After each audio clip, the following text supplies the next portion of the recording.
अपनी चुटकी को। स्कूल से आता है तो बिल्कुल ठीक थी। क्या हुआ? कल हमारा जन्मदिन है, मुझे भी केक काटना है।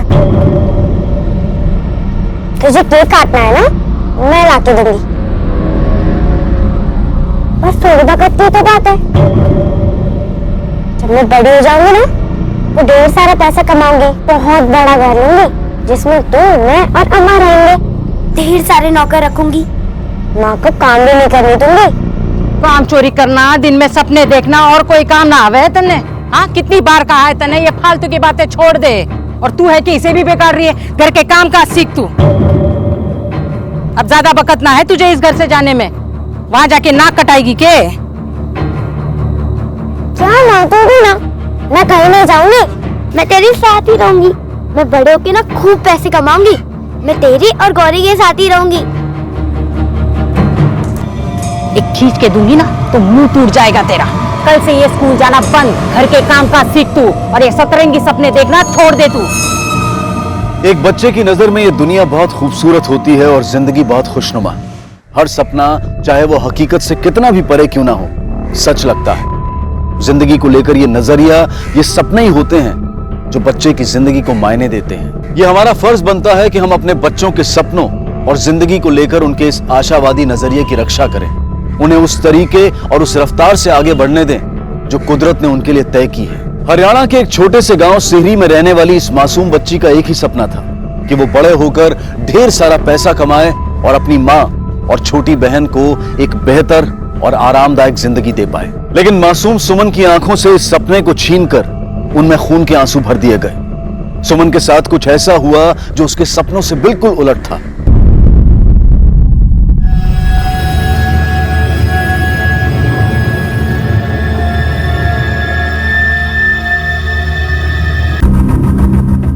ये पैसे 1 लाख में खाली 10,000 कम है। मैंने कब मांगे पैसे? ऐसा मत कहिए, देखिए आप ही ने तो कहा था माने कि मैं 1 लाख रुपए ला के दूंगी तो हमारी छोरी से मिलने देंगे। हमारी बात का यकीन करो, जो 10,000 कम है वो मैं जल्द ही ला कर दूंगी। हाँ, बावड़ी हो गई के 1 महीना पहले अपनी छोरी को अपने साथ लाना लिखी तू। जब वो यहाँ आई नहीं तो किससे मिलवाया तेरे को? ये कैसी बात कर रहे हो आप? हमारी छोरी अड्डे से, हमारी छोरी से मिलना है माने। ऐसे ना माने कि तू छोटा पकड़ के गांव से बाहर भागी से ना माना कि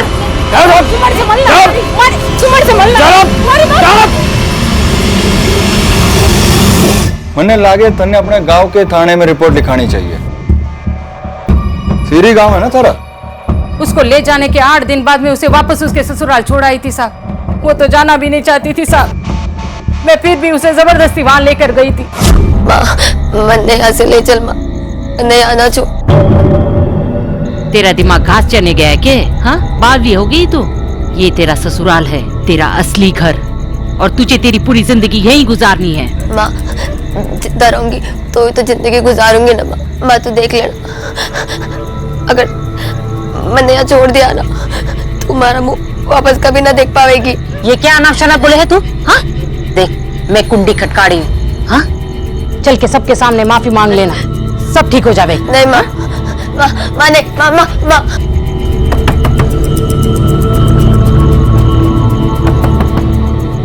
कौन है भाई तू? क्या करना आई है? राम राम जी। क्या करना आई है यहाँ? चल। ये देखो महारानी भी आई है।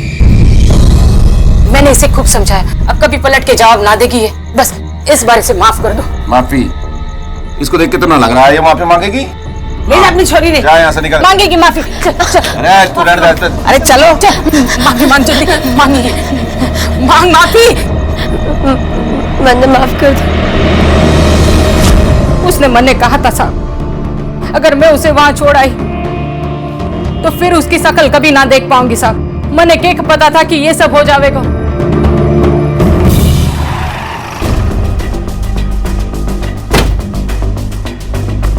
आइए साहब, आइए आइए। अब पानी वानी कुछ लेंगे, चाय वाय कुछ? हरिया की माँ, अरे अरे पानी वानी का इंतजाम कर साहब आए। ना ना, कि वो जरूरत ना से, सुमन की माँ का कहना है कि आप लोगों का बर्ताव उसके लिए ठीक ना था। नौकरों की तरह काम कराने के साथ साथ मारा भी करते थे उसने।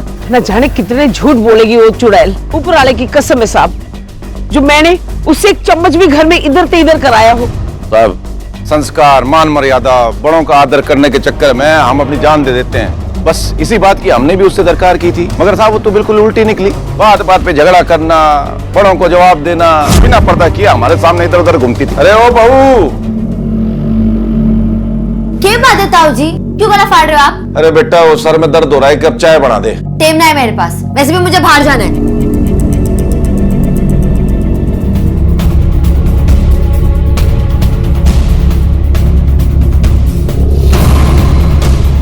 बहू, तो ये चल रहा है जरूरी काम। मतलब उसका चक्कर चल रहा था साहब जी। किसके साथ? कोई एक होवे तो बताओ।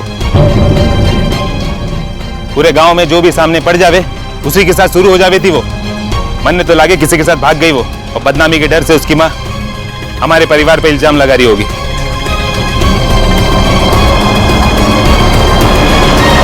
19 साल की छोटी और कच्ची उम्र में सुमन की मां ने उसकी मर्जी के खिलाफ उसकी शादी कर दी और उसे ससुराल भेज दिया। लेकिन अब वो अपने ससुराल में नहीं थी।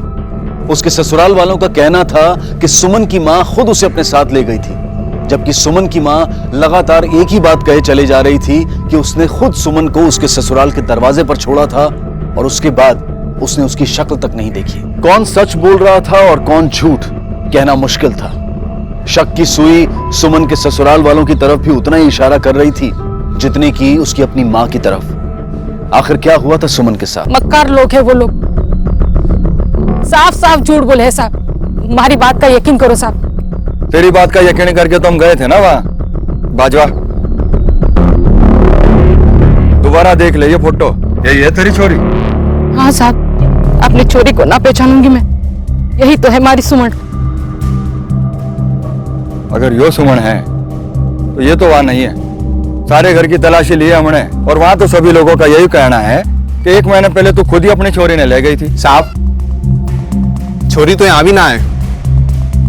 देखा साहब, हमारी बात का यकीन करो, हमारी छोरी उन लोगों के पास है साहब।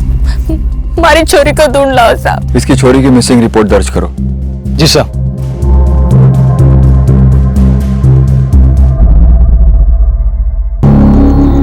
घना खतरनाक खेल खेलन लाग रही से तू। तेरा भाई हूँ, इस मारे समझा रहा हूँ, ना कर, सब कुछ बर्बाद हो जाएगा। ये सोच कर ना दी थी हमारी छोरी उन लोगों को कि एक दिन मने ऐसे आग दिखावेंगे वो लोग। तो क्या छोरी के घर में बिठा के रखेगी के? क्यों बैठेगी? जवान से, खूबसूरत से लाइन लग जाएगी छोरों की। तने जितना कहूं हूं उतना तू कर, बाकी सब मुझ पे छोड़ तू। ठीक से, तेरा जो भी फैसला होएगा, सही गलत, तारा साथ दूंगा। भाई हूं तारा। पुलिस ने सुमन को ढूंढने की बहुत कोशिश की लेकिन उसका कुछ पता नहीं चला। और उसके गायब होने के 4 महीने बाद जब उसके मिलने की हर उम्मीद नाउम्मीदी में बदल चुकी थी, अचानक वो दिखाई दी।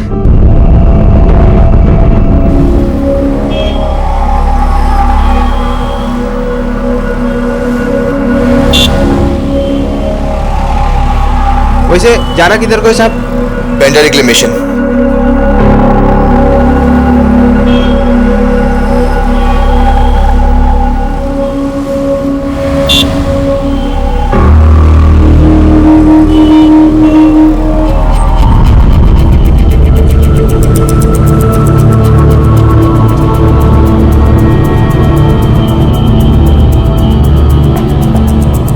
साहब जी,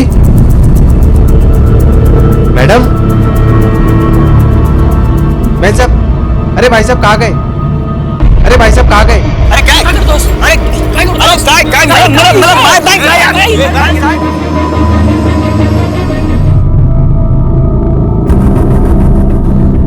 मैंने आज तक अपने करियर में ऐसा केस नहीं देखा। उसकी पूरी बॉडी मार्क्स एंड स्कार्स से भरी पड़ी है। कुछ मारने से लगी चोट के निशान है, कुछ गर्म रॉड से जलाने के निशान, तो कुछ चाकू से काटने के या ब्लेड से काटने के निशान। उसकी 2 उंगलियां फ्रैक्चर है।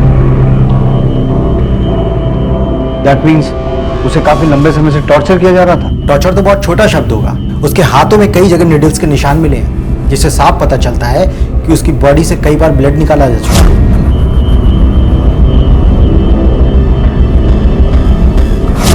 उसकी राइट किडनी भी मिसिंग है। उसके स्टेचेस देखकर लगता है ये सारा प्रोसीजर बहुत जल्दबाजी में किया गया है, शायद उसको बिना बताए। उसके प्राइवेट पार्ट्स में भी इंटरनल इंजरीज और इन्फेक्शन है। मैं ये नहीं समझ पा रहा हूँ, इतना सब कुछ सहने के बाद भी वो लड़की जिंदा कैसे है? आप बता सकते हैं कि ये सब उसके साथ कब हुआ होगा? I mean, एक अंदाजा। मुझे लगता है उसके साथ ये सब 5-6 महीने पहले से होना शुरू हुआ हो। Thank you.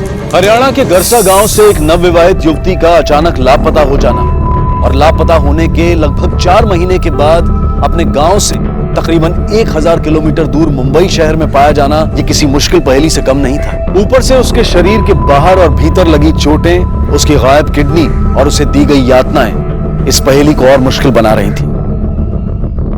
अपनी आगे जिंदगी में पहले उस लड़के को कभी नहीं देखा साहब। वो बांद्रा टर्मिनस से मेरे ऑटो में बैठे थे दोनों, लेकिन लड़का पता नहीं कहां उतर गया, पता ही नहीं चला साहब। बस इसके अलावा मेरे को कुछ नहीं पता साहब। पुलिस को इन्फॉर्म क्यों नहीं किया? खाली पकड़ किसी लफड़े में नहीं पड़ना चाहता था साहब, बस यही सोच के भाग रहा था। सर बस इतना ही है, ये कपड़े चप्पल सर, ना कोई वॉलेट है ना कोई आईडी। इन कपड़ों को देख के लगता है कि नए खरीदे गए हैं। और कुछ? हमने बांद्रा टर्मिनस से पूछताछ की सर, वो ऑटो वाला सच बोल रहा है। वो लड़की और उसके साथ एक लड़का दोनों उसी के ऑटो में बैठे थे और वो ऑटो वाला भी 1 घंटे पहले से टर्मिनस में मौजूद था अपने सवारी के इंतजार में। सर वहाँ के ट्रैफिक हवलदार ने भी कंफर्म किया है और वहाँ के सीसीटीवी फुटेज में भी यही दिखाई दे रहा है। स्टेशन के अंदर का फुटेज चेक किया कि वो लड़का लड़की कौन सी ट्रेन से आया था? जी सर चेक किया पर कुछ मिला नहीं। लेकिन सर जिस वक्त उस ऑटो वाले ने उन्हें वहाँ से लिया था उसके 15 मिनट पहले ही सूरत बांद्रा इंटरसिटी एक्सप्रेस आती है सर। हो सकता है कि वो दोनों उसी में आए हो। दिखने से तो वो लड़की यहाँ की नहीं लगती, हो सकता है वो लड़का ही उसे यहाँ लेके आया हो। लेकिन एक बात समझ में नहीं आई, वो उसे इस हालत में लेके क्यों आया? शिंदे, हमें उस लड़के को ढूंढना होगा, पता करो उसका स्केच तैयार हुआ कि नहीं। Yes sir. शिंदे,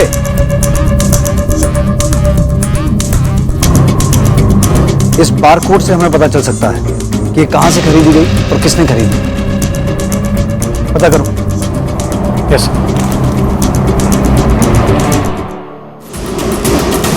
नहीं सर, इसे कभी यहाँ पर नहीं देखा है। और इस लड़की को? No sir. इसे तो पहचानते होगे? यस सर, ये हमारे यहाँ सबसे ज्यादा बिकने वाला डिजाइन है। इसे किसने खरीदा था बता सकते हो? Sir just minute.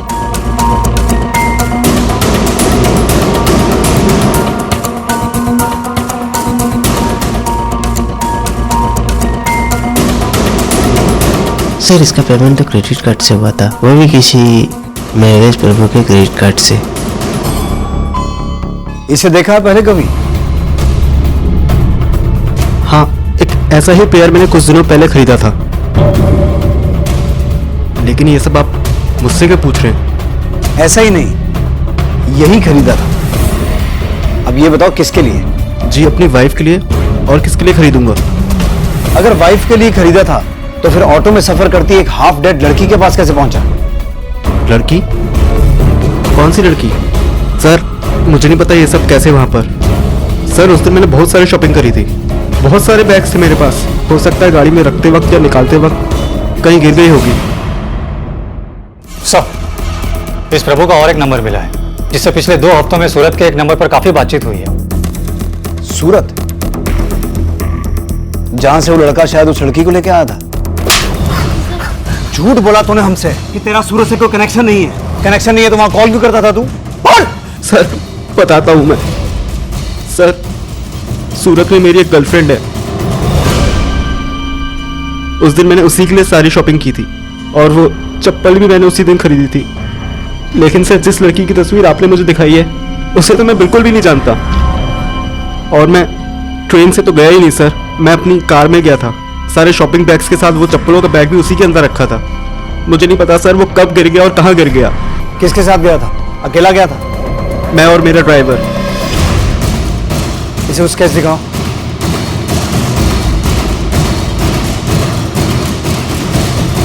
सर ये तो मेरा ड्राइवर है, चंदू।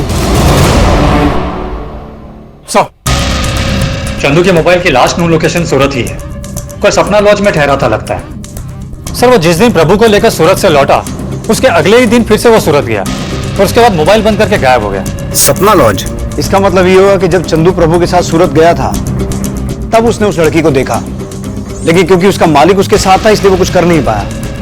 इसलिए प्रभु को वापस मुंबई छोड़कर वापस सूरत गया और अगले दिन उस लड़की को ट्रेन से मुंबई लेके आया। इसका मतलब यह है कि इस केस की अगली कड़ी हमें सूरत से मिलेगी।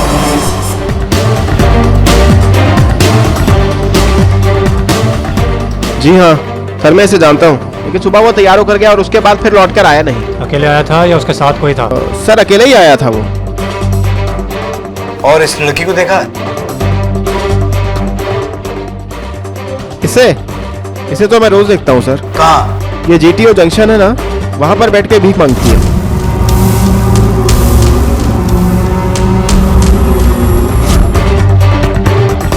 Thank you.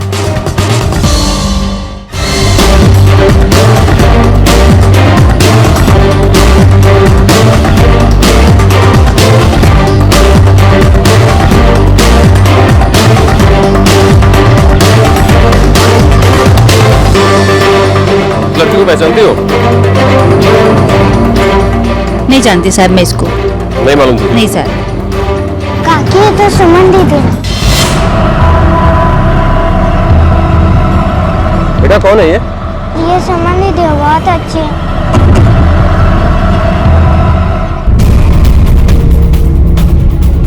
मैंने कुछ भी नहीं किया है सर। सर ये भिखारियों का गैंग चलाती है, इसको लोग मीता बहन के नाम से बुलाते हैं। और सर इस बच्चे को ये बताती है कि इसकी बहन का बेटा है। जब मैंने इसको फोटो दिखाया तो इस बच्चे ने बोला कि सुमन दीदी का फोटो है। सुमन? जी। कौन है सुमन? मैं नहीं जानती साहब, मेरे को कैसे पता होगा? तो फिर इस बच्चे ने फोटो देख के ये क्यों कहा कि ये सुमन की फोटो है? अब गलती से किसी और को समझ गया होगा साहब, अब बच्चा ही तो है। अब तुझे क्या लगता है तू बहुत होशियार है? तू जो कहेगी हम मान लेंगे। अब सीधा सीधा बता दे, वरना तेरी ये होशियारी बहुत महंगी पड़ेगी तुझे। साहब मैंने पहले ही बोला है, मैंने छोकरी को पहले कभी नहीं देखा साहब। ठीक है गीता। अरे साहब वो साचू को जो मना तो लगती छोकरी ने। अरे साहब सुनो ना, मैंने कुछ नहीं किया है, मैं नहीं जानती इसको साहब।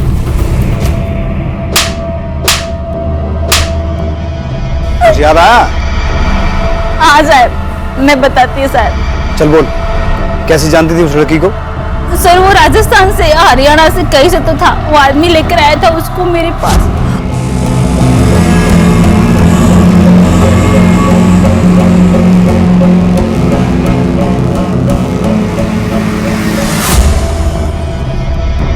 इसकी तो पहले से ही बैंड बजी पड़ी है, भीख अच्छी मिलेगी। इधर आओ और बांधे इन सबके साथ। और हाँ कल बड़े चौराहे पे बिठा देना इसको और नजर रखना इस पे, समझे? तुम आओ मेरे साथ। शुरुआत में एक आध बार उसने भागने की कोशिश भी की। शिंदे, इसे पहचानती हो?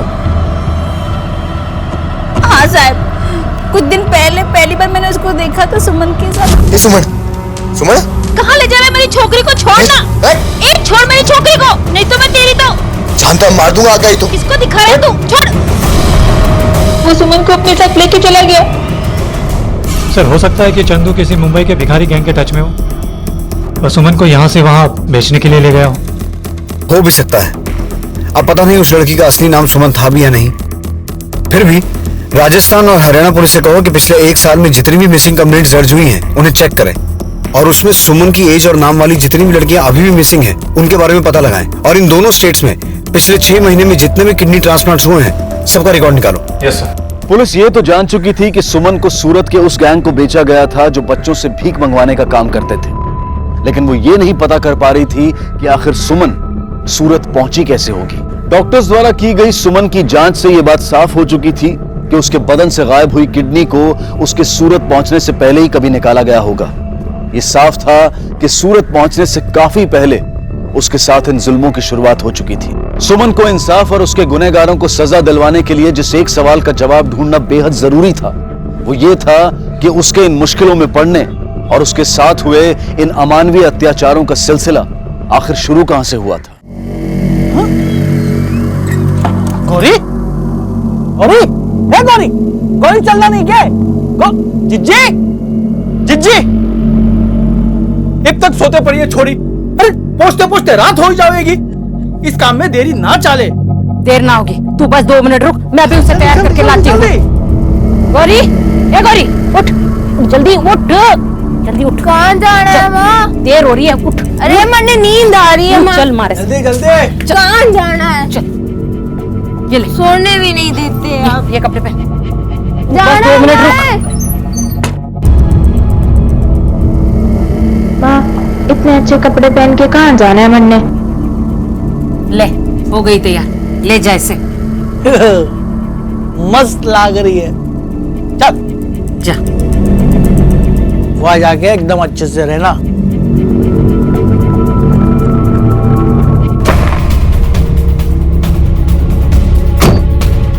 सर, एक न्यूज़ है, शायद हमारे काम की हो। किडनी ट्रांसप्लांट के रिकॉर्ड चेक करने के बाद ऐसे रिसिपिएंट का नाम पता चला जिसे सर ट्रांसप्लांट के बाद ठीक वही इन्फेक्शन हुआ था जो सुमन को था। और इसके अलावा सर ट्रांसप्लांट के लिए जो भी लीगल फॉर्मेलिटीज पूरी की जानी चाहिए थी वो भी ठीक से पूरी नहीं की गई थी। कहाँ हुआ था ये ऑपरेशन? रोहतक में। रोहतक, हरियाणा? मीता ने भी हमें यही कहा था। सर वो राजस्थान से या हरियाणा से कहीं से तो थी। यानी रोहतक से सूरत, सूरत से मुंबई, काफी लंबी जर्नी तय की है इस लड़की ने। और लगता है उसे यहाँ तक पहुंचाने में एक नहीं कई लोगों का हाथ है।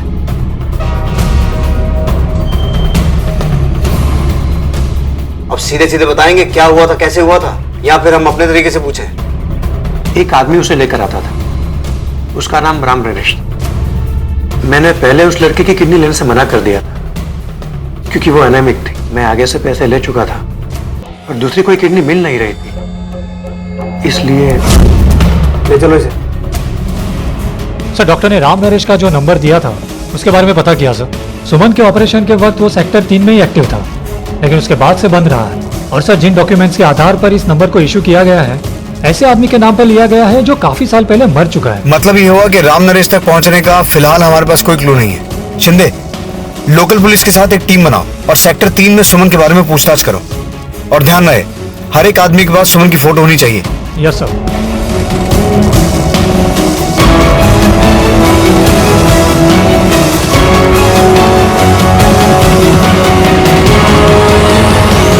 जनाब, हमें सुमन के घर वालों का पता चल गया। उसका पूरा नाम सुमन हरपाल बनीवाल से। उसकी मां ने उसकी गुमशुदगी की रिपोर्ट कुछ 4 महीने पहले अपने गांव घरसा के कोतवाली में लिखवाई थी। घरसा? अगर इस लड़की की मिसिंग कंप्लेंट दर्ज हुई थी तो आपने इसकी फोटो स्टेट के बाकी थानों में और न्यूज़पेपर में क्यों नहीं दी? जी साहब, हमने आसपास के थाने में दी थी फोटो, पर तफ्तीश के बाद पता चला कि उस छोरी का कैरेक्टर कुछ ठीक ना था और मनने लगा कि सर वो केस भाजगी होगी। और आजकल को सर आपने पता है कि हवा आजकल खराब सी चल रही। आप तो मौसम विज्ञानी लगते हैं, तो मौसम विभाग में भर्ती क्यों नहीं हुए? पुलिस डिपार्टमेंट में क्या कर रहे हैं? हमारा काम सामने नजर आ रही संभावना को देख के केस को सॉल्व करना है, ना कि आराम से बैठ के हवा का रुख देखना। और आपने लीगल प्रोसीजर भी फॉलो नहीं किए। सॉरी जनाब, गलती होगी हमारे से। अब क्योंकि वो लड़की मुंबई में मिली है, इस केस को हमारी टीम इन्वेस्टिगेट करेगी। जी जनाब, हमारा पूरा सहयोग रहेगा आपको। बहुत बहुत शुक्रिया। अब एक काम कीजिए, सुमन के घर वालों को उसकी खबर भिजवाइए। जी साहब। अगर सुमन के गायब होने की खबर मिलते ही हरियाणा पुलिस ने हर तथ्य को पूरी तरह से खंगाला होता, हर उस प्रक्रिया को पूरा किया होता जिसे पूरा करना ऐसे मिसिंग केसेस में बहुत जरूरी होता है, तो शायद सुमन को ऐसी हालत में पहुंचने से काफी पहले बचाया जा सकता था। लेकिन इस घटना को काफी वक्त बीत चुका था और समय की धूल ने कई निशान छिपा दिए थे। इसके अलावा जांच का दायरा हरियाणा, गुजरात और महाराष्ट्र 3 राज्यों में फैल चुका था। इसलिए पुलिस के लिए इस मामले को आगे बढ़ा पाना उतना भी आसान नहीं था।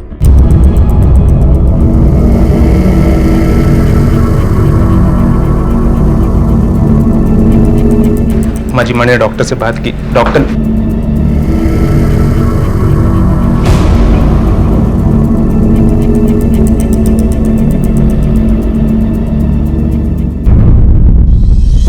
क्या आप इस आदमी को जानते हैं? हाँ साहब, ये तो हमारा गांव को छोरो चंदू है। स्कूल के वक्त हमारे छोरी के पाचे पाचे था। स्कूल के वक्त? हाँ साहब, जब हमारी सुमन का ब्याह हुआ तब ये गांव छोड़कर चला गया। उसके बाद मैंने कभी देखा नहीं साहब। लेकिन आपने तो अपने गांव में जो कंप्लेंट लिखवाई थी उसमें कहा था कि आपकी बेटी के ससुराल वालों ने आपसे 1 लाख रुपए मांगे हैं। किस लिए मांगे थे वो रुपए? दहेज? उन्होंने मेरे सामने शर्त रखी। चोरी से मिलना चाहती है? हाँ। 1 लाख रुपए लिया, मिल ले अपनी चोरी से।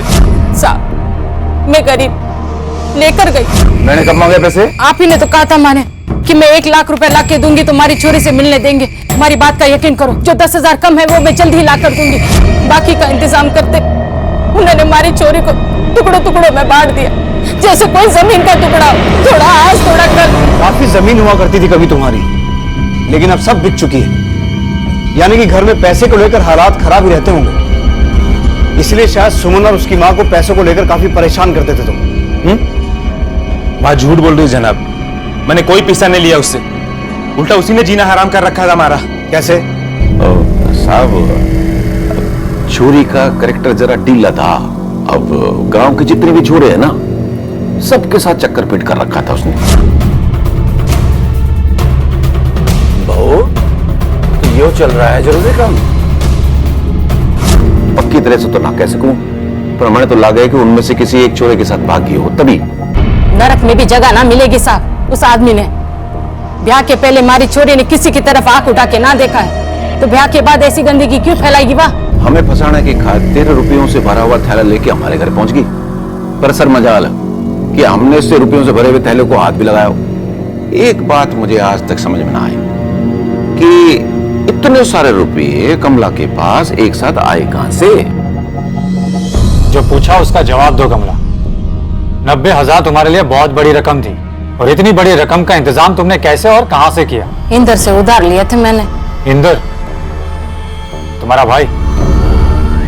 तेरा बैंक अकाउंट चेक किया हमने, जिसमें कभी 40 या 50,000 से ज्यादा होते ही नहीं। तो फिर अपनी बहन को 90,000 रुपए कहां से दिए तुमने? 90,000 रुपए अपनी बहन को कहां से दिए? भांजी है ना हमारी, तो उसके लिए कुछ तो करना पड़े, तो मैंने अपनी जमीन बेच दी। जमीन बेच दी? हाँ। पर तूने अपनी जमीन 2012 में बेची, ये उसका सबूत है। कहीं ऐसा तो नहीं कि सुमन तेरे ही पास थी और तूने उसकी किडनी बेच के पैसे अपनी बहन को दे दिए? यो को बकवास करो साहब।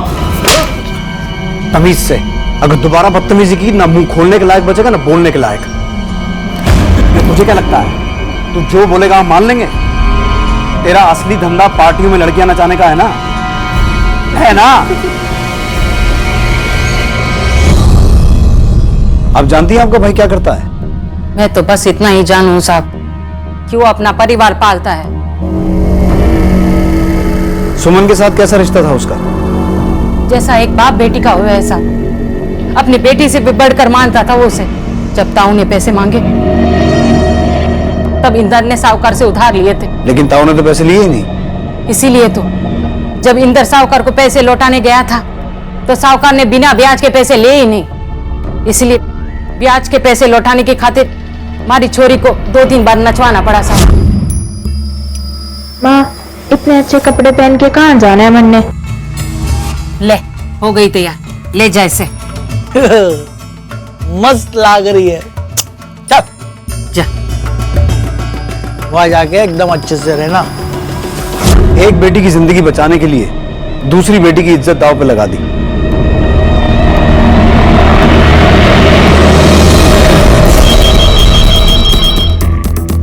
हेलो, अलावा साहब, जय हिंद।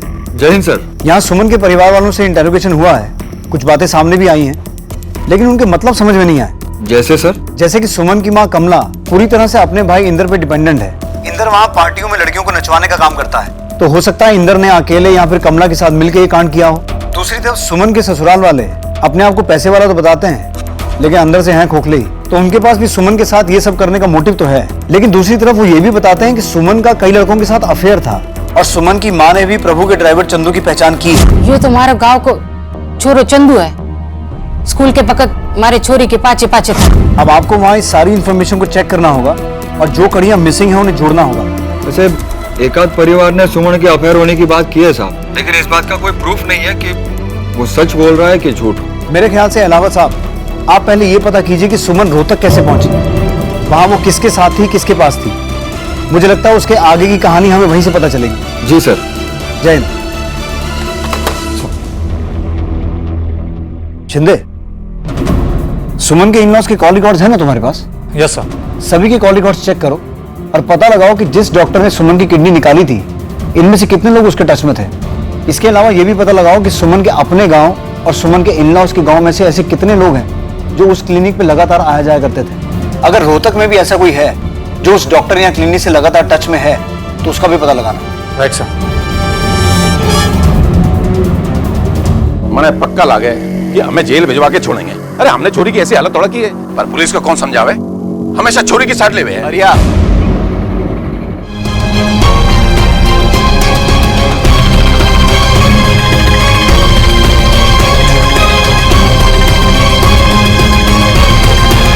चंदू, काफी वक्त से तुझसे मुलाकात करने का मन था, पर तूने कभी मौका ही नहीं दिया और आज यहां से भी बिना मिले ही जा रहा था। डर की वजह से या फिर सुमन के साथ जो तूने किया उसकी शर्मिंदगी की वजह से? ना साहब, मैंने सुमन के साथ कुछ गलत काम ना किया, और जिन्होंने किया उनको तो आपने छोड़ ही दिया। हमने तो दोनों को छोड़ दिया, उसकी माँ को भी और उसके ससुराल वालों को भी। तो किसकी बात कर रहा है? दोनों की साहब। एक तो उसके ससुराल वाले जिन्होंने उसकी ऐसी हालत कर दी, और दूसरी उसकी माँ जिसने उसका जरा सा भी साथ न दिया। दूसरों पर इल्जाम लगाने से पहले ये बता, तेरा क्या रोल है इस कहानी में? क्या रिश्ता था तेरा सुमन से? सुमन मेरे साथ स्कूल में पढ़ती थी, क्योंकि हमारी क्लास से अलग अलग थी तो स्कूल में कभी बात ना हो पाई।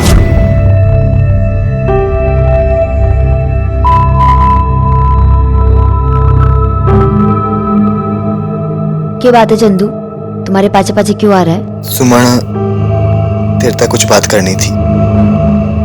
देख चंदू, हमारे पास ये सब के लिए टेम ना है, इप हमारा पीछा मत कर। बहुत शरीफ छोरी थी वह साहब, बहुत शरीफ। पढ़ लिख के अपनी माँ का नाम रोशन करना चाहती थी, पर उसकी माँ ने उसका ब्याह करवा के उसके सारे सपने तोड़ दिए। बस साहब, जब सुमन का ब्याह हो गया फिर मेरा भी दिल टूट गया, फिर जीना लग गया गांव में। बस मैंने गांव छोड़ दिया, लेकिन तकदीर का खेल देखो साहब, सुमन को फिर मेरे सामने ले आई। मैं अपने मालिक के साथ सूरत गया था काम के सिलसिले में, वहां अचानक रास्ते में मैंने सुमन दिखी। अगले ही दिन साहब मैं मुंबई से सीधा वापस सूरत आया, सुमन को अपने साथ वापस मुंबई ले जाने के। सुमन देख, देखना चंदू। ए सुमन, ए सुमन, कहाँ ले जा रहे हो मेरी छोकरी को? छोड़। जानता मार दूंगा आगे तो। किसको दिखा रहे तू? छोड़। मन्ना नहीं पता साहब कि सुमन सूरत कैसे पहुंची। फिर मैं उसने अपने साथ वापस मुंबई ले आया साहब। मैंने लगा कि मैं उसका बहुत ख्याल रखूंगा, उसका इलाज करवाऊंगा। पता ना अचानक क्यों है रिक्शा में बेहोश होगी, मैंने लगा कि मर गई।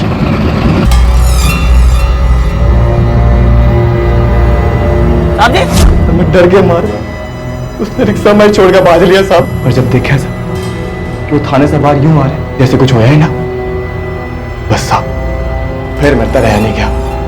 मैंने लगा क्या आपने तो छोड़ दिया उन्हें, पर मैं ना छोड़ूंगा। और तो खुद ही जज बन के इंसाफ करने कूद पड़ा, उन पे जानलेवा हमला किया। उन लोगों के साथ तो इस तभी बुरा होना चाहिए था साहब, सालों को तड़पा तड़पा के मारना चाहिए था, जैसे उन्होंने मेरी सुमन को तड़पाया साहब। उनके साथ क्या होना चाहिए क्या नहीं, ये तय करना अदालत का काम है, तेरा नहीं। ये उन लोगों की लिस्ट है जो उस क्लिनिक से रेगुलर टच में थे और उनका वहां आना जाना था।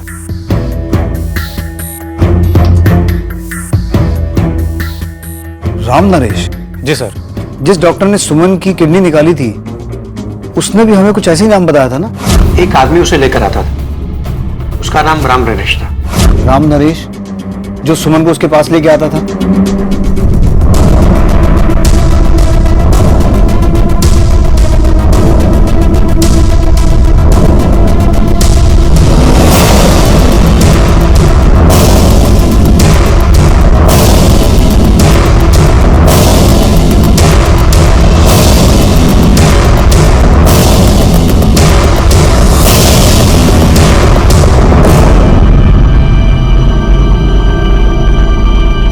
की जगह है वो सब जानवर बांधने की जगह है। जानवर पालने में बहुत मेहनत लगे है, इसलिए बहुत पहले ही बेच दिए सारे जानवर।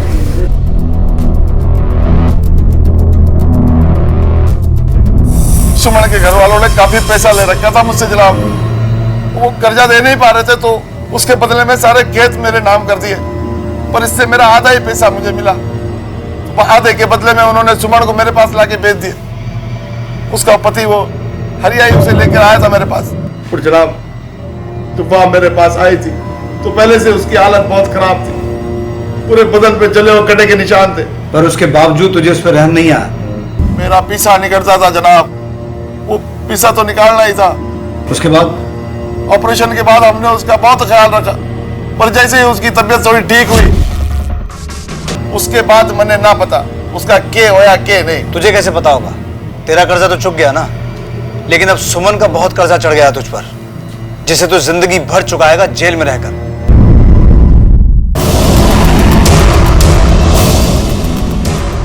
बुलावा आया तेरा मुंबई से।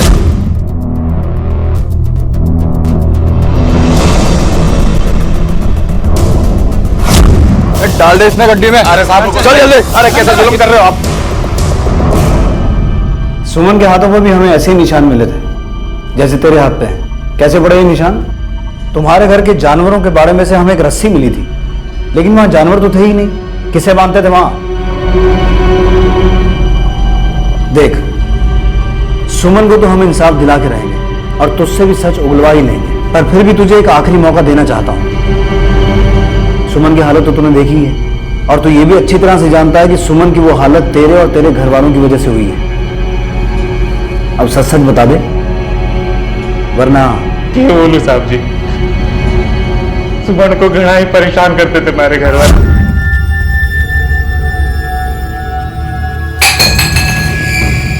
नौकरानी बना के रख दिए थे, दिन रात सब काम करती थी। कभी भी मार घर में किसी के पास इतनी हिम्मत ना थी कि कोई ताऊ और ताईजी के सामने अपनी जबान खोल सके। मारे में भी ना थी साहब। फिर सुमन परेशान होकर बिना किसी को बताए अपने माँ के घर चली गई, लेकिन उसकी माँ दोबारा सुमन को हमारे दरवाजे पे छोड़ गई। ताऊ ने तो घुसने दे दिया। हमारे घर में जब भी कोई गलती करता था तो उसे बाड़े में बांध दिया जाता था, रात भर रखते थे और सुबह खोल दिया करते थे। लेकिन सुमन को तो जब सुमन का पाव भारी हो गया साहब, तब उन्होंने गांव से दाई बुलाकर उसकी सफाई करवा दी। जब दाई ने कहा कि सुमन के अंदर गड़बड़ है, उसे अस्पताल लेके जाना पड़ेगा, तो सब घबरा गए साहब। उनको लगा कि सबको पता न चल जाए। वो लोग उसे मार के गाड़ देना चाहते थे। मैं सुमन को बचाना चाहता था साहब। हमारे दिमाग में एक ही रास्ता आया। हमारे गांव में जब भी कोई किसी से कर्जा लेता और उसे चुका ना पाता तो अपनी छोरी या लुगाई को देकर उस कर्जे को चुका देते थे साहब। हमारे परिवार पर राम नरेश का कर्जा था साहब। तो मैंने ताऊ जी से कहा क्यों ना हम सुमन को राम नरेश को दे दे, इससे हमारा कर्जा भी उतर जाएगा और सुमन का खतरा भी ना होगा साहब।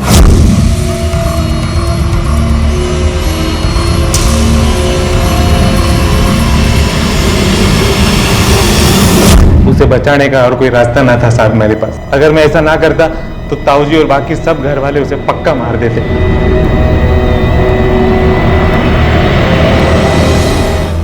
जीजी उठना जीजी। तने याद है जीजी कितनी मस्ती किया करते थे हम एक साथ। जीजी बोलना बोलना जीजी। कितनी बार समझाया तुझे, चोरी करना अच्छी बात नहीं है, समझ नहीं आता तने? पर ये अमरूद कितने मीठे हैं, अगर हम थोड़े तोड़ ले तो कोई देखेगा थोड़ी ना। लेकिन भगवान तो देख रहा है ना, चोरी करना अच्छी बात नहीं है। चल अभी। तूने तो कभी एक अमरूद भी ना तोड़ा, फिर इतनी सख्त सजा क्यों दी भगवान ने जीजी? अगर आंकड़ों के हिसाब से देखा जाए तो हमारे देश में लगभग 400 बच्चे और महिलाएं रोजाना लापता होते हैं, जो न सिर्फ गांव से होते हैं बल्कि इनमें से एक बड़ा हिस्सा शहरों से भी होता है, जहां की स्मार्टफोन्स और जीपीएस जैसे कई माध्यम हमारी सुरक्षा में मददगार होते हैं। ये साफ है कि सुरक्षा का कोई भी साधन हमारी मदद तभी कर सकता है जब हम खुद अपनी और अपनों की सुरक्षा को लेकर अलर्ट हों, चौकन्ने हों। ये बेहद जरूरी है कि हम किसी पर भी बहुत सोच समझकर भरोसा करें और अपने तरीके से ये भी जांच करें कि वो व्यक्ति हमारे यकीन के काबिल भी है या नहीं, ताकि हम अपने आप को और अपनों को ऐसे धोखे से बचा सकें जिसका शिकार सुमन और उसकी मां बनी। सुमन को इस हालत में पहुंचाने के लिए जिम्मेदार रहे किसी भी शख्स को बख्शा नहीं गया। कानून ने बिना कोई रहम दिखाए उन्हें उनके किए की सजा दी, लेकिन जिन लोगों को बिना किसी गलती के सजा भुगतने पर मजबूर होना पड़ा वो थी सुमन, उसकी मां और उसकी छोटी बहन। सुमन आज भी मुंबई के हॉस्पिटल में कोमा में है और उसकी बहन और उसकी मां उसके सिरहाने बैठकर दिन रात इस बात का इंतजार कर रहे हैं कि वो कब होश में आए और वो उसे अपने साथ गांव ले जा सके। टूटी हुई जिंदगी के तानों बानों को फिर से जोड़कर जिंदगी को आगे बुन सके। अब मैं अनूप सोनी आपसे विदा लेता हूं। फिर मुलाकात होगी अगले एपिसोड में एक और चौंका देने वाले केस के साथ। तब तक अपना और अपने परिवार का ख्याल रखें और देखते रहें क्राइम पेट्रोल डायल 100। सबक एक को सीख हम सबको। जय हिंद।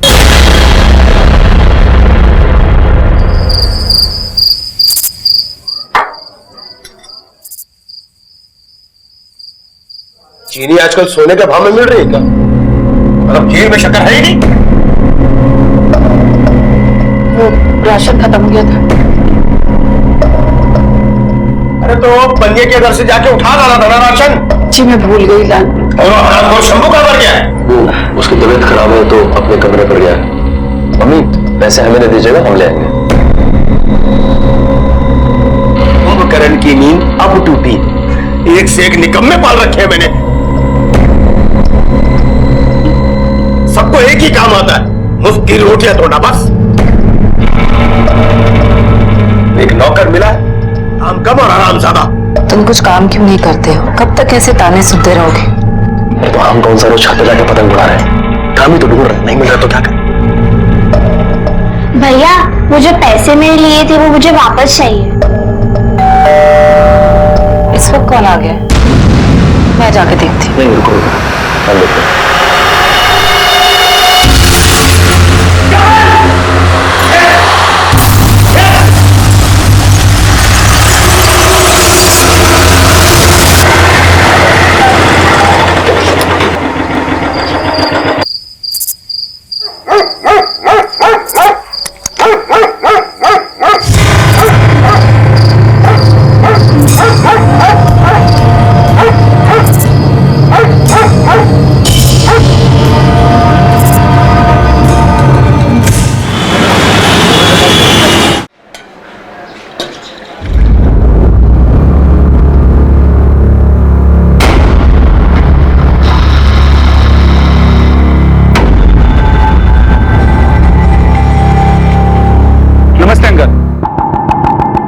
नाथू, तेरे दूध की क्वालिटी सुधर गई क्या?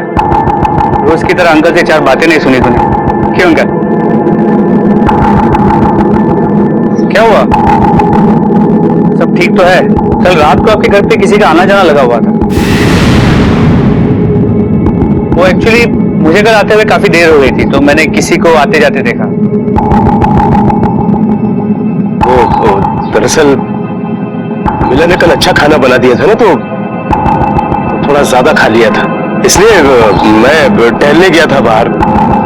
तो रात को आप ही थे? हाँ हाँ, मैं चलता हूँ, फिर फुर्सत में मिलते हैं। ठीक है अंकल।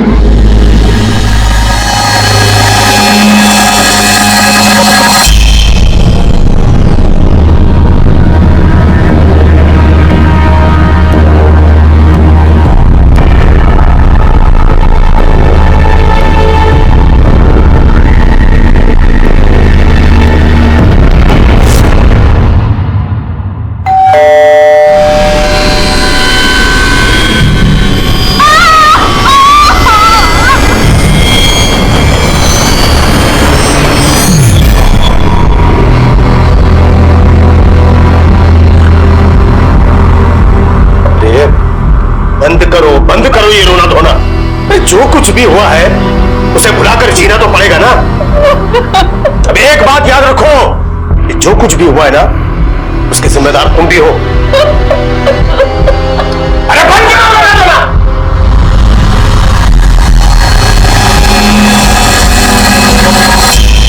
आसना जी साहब। ये शर्मा जी के घर में चल क्या रहा है? मतलब उनका आपस में कोई टेंशन वगैरह है? साहब ज्यादा कुछ तो पता नहीं, पर कोमल बिटिया 2-3 दिन से गायब है। दिन भर कोमल बिटिया घर पे रहती थी और नाच गाना करती थी, इसकी वजह से ना उसको बहुत डांट पड़ती थी। क्या चल रही है? नचनिया बनना है या डॉक्टर? ये मेरा घर है, इसको काटना नहीं है। अगर ये सब दे सकते हैं ना तो तोड़ के फेंक भी सकते हैं इसको। काहे डांट रहे बच्ची को? यही तो उम्र उसकी हंसने खेलने की। तो बिगाड़ो इसे। और एक बात सुन लो, एक लड़की हो तब भी इतनी छूट दिए हैं, पढ़ा रहे हैं, लिखा रहे हैं। अगर नाचना खेलना है ना तो हाथ पीले करके दूसरे घर में भेजने के लिए हमको जरा भी टाइम नहीं लगेगा, समझे? ठीक है, अगर तुम्हें कुछ भी पता चले तो मुझे बताना। हाँ साहब।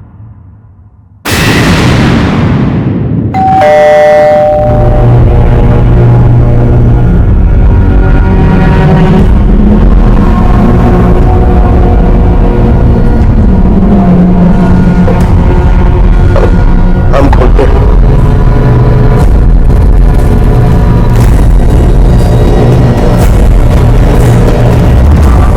अंकल जी, कुछ बात करनी है।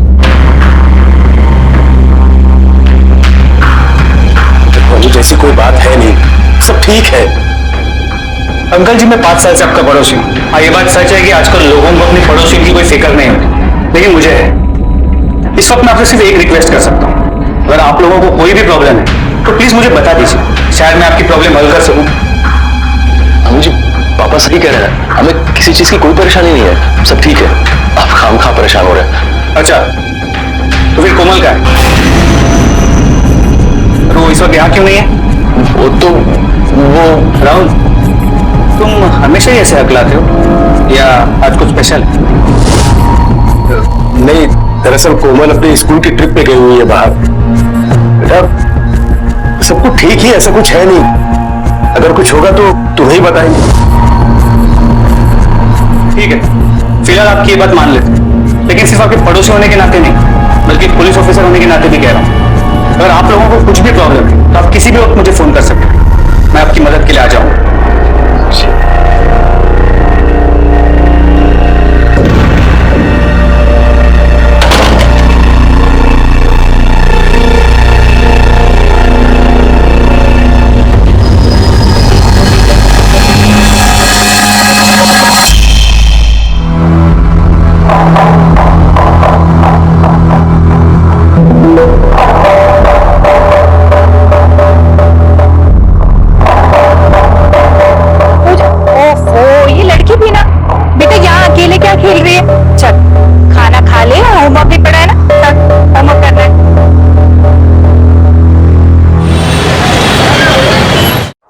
हमारे स्कूल से कोई भी ट्रिप नहीं गया और ये पॉसिबल भी नहीं है क्योंकि स्टूडेंट्स के एग्जाम 2 हफ्तों के बाद से शुरू हैं।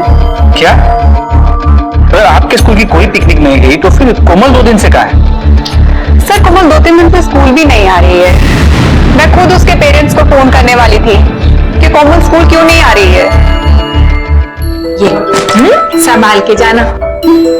चलो, बाय मम्मा। बाय बेटा, जो टिफिन में खाना दिया है वो पूरा खा लेना। ओके मम्मा, बाय।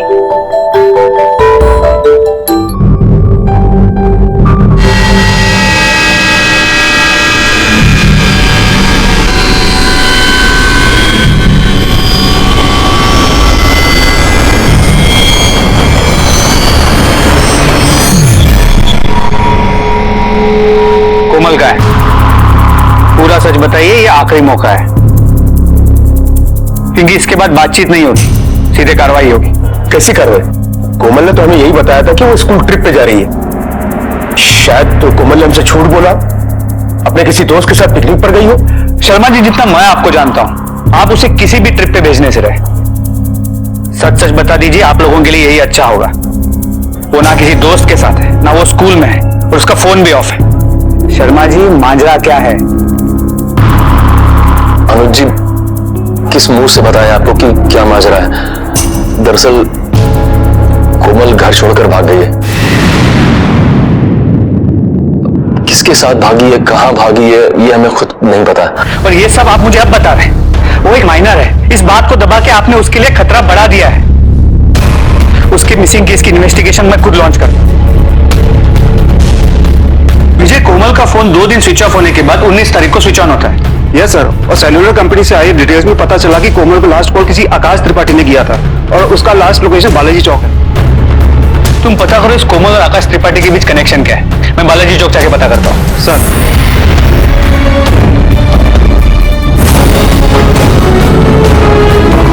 गायब हुई कोमल और आकाश के बीच के रिश्ते पर पुलिस गहरी तहकीकात कर रही थी, लेकिन कोई पुख्ता सबूत हाथ नहीं आया था। और इसी बीच मिली पूजा की लाश ने गुत्थी और उलझाई।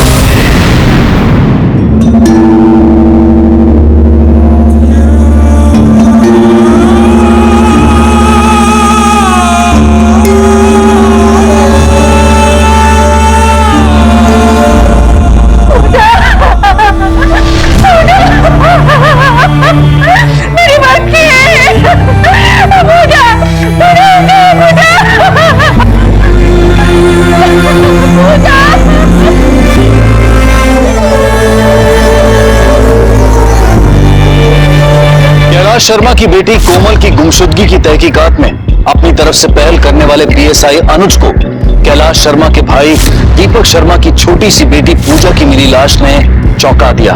कई सवाल उठ रहे थे कि इस छोटी सी बच्ची को किसने मौत के घाट उतार दिया, इस मासूम के साथ ऐसा क्यों हुआ, कैलाश शर्मा के परिवार वाले पुलिस को तहकीकात में सहयोग क्यों नहीं दे रहे थे, ये किसी राज पर पर्दा डालने की कोशिश थी या फिर किसी जुर्म को छिपाने की साजिश।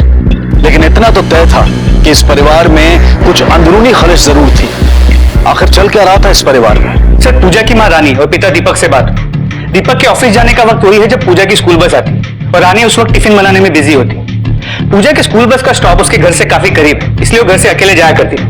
जिस दिन पूजा की मौत हुई उस दिन वो घर से निकली तो थी, लेकिन वो स्कूल बस में चढ़ी नहीं। हमने उसके स्कूल बस के फ्रेंड्स और टीचर से बात कंफर्म की। शायद पूजा बस आने से पहले ही गायब हो चुकी थी। कितने बजे निकली थी पूजा घर से? सर, पूजा रोज घर से 7:30 बजे निकलती थी और उस दिन भी वो उसी टाइम पर निकली थी। पूजा की बस वहां कितने बजे पहुंचती थी? सब पक्का 7:35 को।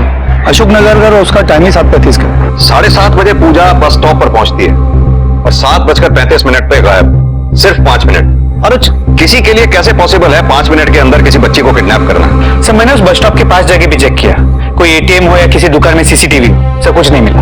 एक काम करते हैं, 7:30 से 8 बजे के बीच वहां से आने जाने वाले लोगों से पूछताछ करते हैं। पड़ोसी, किसी रोड साइड वेंडर, किसी से कुछ भी पता चलना इस केस में हमारे लिए मेजर लीड हो सकता है।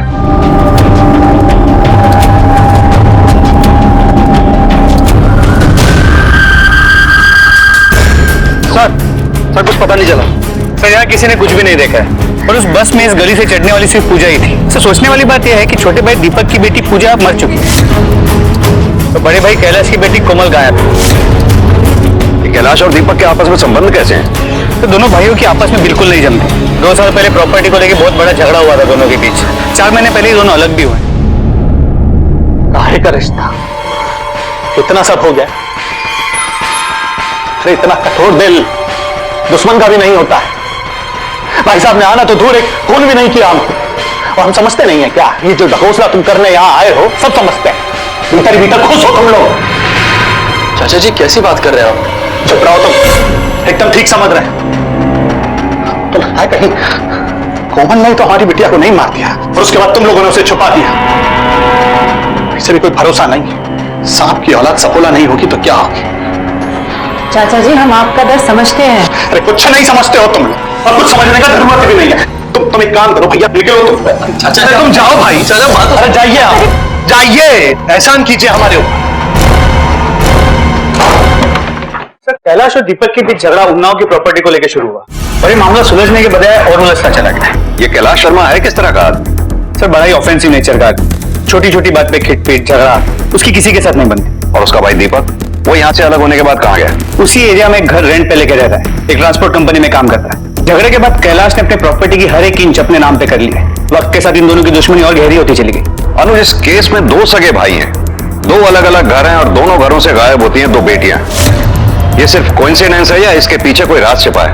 हो ना हो, इन दोनों बच्चियों के गायब होने के पीछे कोई ना कोई इंटरकनेक्शन जरूर है। सर, आकाश और कोमल 2-3 सोशल नेटवर्किंग साइट पे फ्रेंड्स थे। इनकी आपस में चैटिंग होती रहती थी। मैंने उस आकाश त्रिपाठी का पूरा बैकग्राउंड पता किया है सर। यहाँ से 25-30 किलोमीटर दूर एक कस्बा है सर, गजनेर, ये वहीं कराने वाला है सर। माँ बाप की इकलौती औलाद है सर। ये यहीं एन कॉलेज के हॉस्टल में रहता है सर। सबसे इंटरेस्टिंग बात यह है सर कि आकाश पिछले 2 दिन से हॉस्टल नहीं लौटा है और उसका फोन भी स्विच ऑफ। आप दोनों को घबराने की कोई जरूरत नहीं। आप दोनों कोमल के अच्छे दोस्त हो ना? कोमल कुछ दिन से लापता है। किसी आकाश को जानते हो बेटा? आकाश और कोमल एक दूसरे को कैसे जानते थे? आकाश तो ना आपके स्कूल में आता है और ना ही आपके ट्यूशन की क्लास में आता था। सर वो कोमल और आकाश ना गर्लफ्रेंड बॉयफ्रेंड है। कुछ समय पहले आकाश कोमल के पीछे पड़ा था। देखने में गुड लुकिंग भी है और लॉ की पढ़ाई भी कर रहा है। कुछ समय कोमल के पीछे पड़ने के बाद कोमल इम्प्रेस हो गई। बेटा ये बात कोमल के घर वालों को मालूम थी? नहीं सर, कोमल आकाश से मिलने पार्क जाती थी तो पूजा भी वहाँ आती थी। कोमल, पूजा तुम यहाँ क्या कर रही हो? मुझे आपके साथ रहने में बहुत मजा आता है। आपकी हेयर स्टाइल बहुत अच्छी है। अच्छा तो तुम मेरे घर आ जाओ, मैं बहुत सारी हेयर स्टाइल सिखाऊंगी। पर अब ना तुम घर जाओ, ओके? और गलती से भी किसी को मत बताना कि तुम मुझसे मिली हो, ठीक है? वरना हेयर स्टाइल नहीं सिखाऊंगी, ओके? दीदी इसे घर ले लो। अनुज, कहीं ऐसा तो नहीं कोमल खुद अपनी मर्जी से आकाश के साथ भाग गई हो? और हो सकता है पूजा ने कुछ ऐसा देख लिया हो जिसकी वजह से कोमल और आकाश को पूजा को रास्ते से हटाना पड़ा हो। सर एक सेकंड। हाँ बोलो। ठीक है हम थाने आते हैं। तो पूजा की पोस्टमार्टम रिपोर्ट आ गई। उसे मारने से पहले उसके साथ सेक्सुअल असॉल्ट हुआ था, जिसके बाद उसका गला घोट के उसे मार दिया गया। बलात्कार? हमारी 5 साल की बच्ची के साथ, फूल जैसी गुड़िया के साथ किसने किया ये सब? दीपक जी, इसको पहचानते हैं आप? इसे आपने कभी अपने एरिया में आते जाते देखा है? हाँ देखा है, मगर हम इसे पहचानते नहीं हैं। दीपक जी, इस लड़के का नाम आकाश त्रिपाठी है। आपके बड़े भाई कैलाश शर्मा की बेटी कोमल शर्मा का बॉयफ्रेंड है ये। आप हमको काहे दिखा रहे हैं सब? हमें इस लड़के पर शक है, किसी ने पूजा के साथ। ये ऐसा क्यों करेगा? हमें अभी सिर्फ शक है। दीपक जी, आप अभी जा सकते हैं। जैसे ही हमें पूजा के बारे में कोई इंफॉर्मेशन मिलती है, उसके हत्यारे के बारे में कोई इंफॉर्मेशन मिलती है, हम आपको खबर देंगे। सर ये आकाश एक लॉ स्टूडेंट है, वो इतनी छोटी बच्ची के साथ ये सब करेगा क्या? अनुज, इंसान के दिमाग पे जुर्म अपनी दस्तक उम्र देख के नहीं देती। ये एक बच्ची के साथ बलात्कार और खून का मामला है। किसी भी एंगल को इतनी आसानी से हम डिसमिस नहीं कर सकते। बाहर निकाल कैलाश शर्मा, मेरी कार जमीन दुकान सब ले ली, मैं नहीं मरा। उसके बाद चला क्या है करे? चला जा यहाँ से, नहीं तो सारे 4 घंटा पे इंतजाम करके जाना फिर। अरे तेरी लौटिया के आशिक ने मारा है मेरी बच्ची को। अरे इतनी जवानी चढ़ रही थी तेरी बेटी को, तो शादी काहे नहीं करा दी उसकी? पता नहीं मेरी बेटी ने कोमल को, तेरी बेटी को उस आशिक के साथ क्या क्या करती थी का होगा। अपनी जबान संभाल के दे। हमारी बेटी के बारे में कुछ भी बोला ना बाबा, वो नशे में, लेकिन आप तो होश में ना। अभी अभी उनकी बेटी मरी और आप छोड़िए ना, चलिए अंदर चलते। सुन ले एक बात अगर हमारी इज्जत की आई ना, देख कैलाश शर्मा, खून के रिश्ते का भी खून बहाने से डरेगा नहीं, समझा क्या? कोई खून का रिश्ता नहीं है, आप सारे रिश्ते खत्म। अरे खत्म सब रिश्ते। निकल यहाँ से, हमको सिखा रहा। कैलाश शर्मा और दीपक शर्मा के बीच की तल्खियां खुलकर सामने आने लगी थी। पूजा के साथ हुए इस घिनौने अपराध का जिम्मेदार दीपक कैलाश को मान रहा था। क्या गुमशुदा हुई कोमल और उसके बॉयफ्रेंड आकाश का पूजा की मौत से कोई ताल्लुक था? पुलिस कड़ियां जोड़ने में लगी थी, लेकिन अब भी बहुत कुछ था जो सामने आना बाकी था। तिवारी बोलो। सर हमने आकाश के घर, कॉलेज, स्कूल, हॉस्टल सब जगह पता कर लिया, पर आकाश का कहीं कुछ अता पता नहीं है। आकाश के घर पे नजर रखो, वो अपने माँ बाप से या माँ बाप उससे मिलने की कोशिश जरूर करेंगे। Okay sir.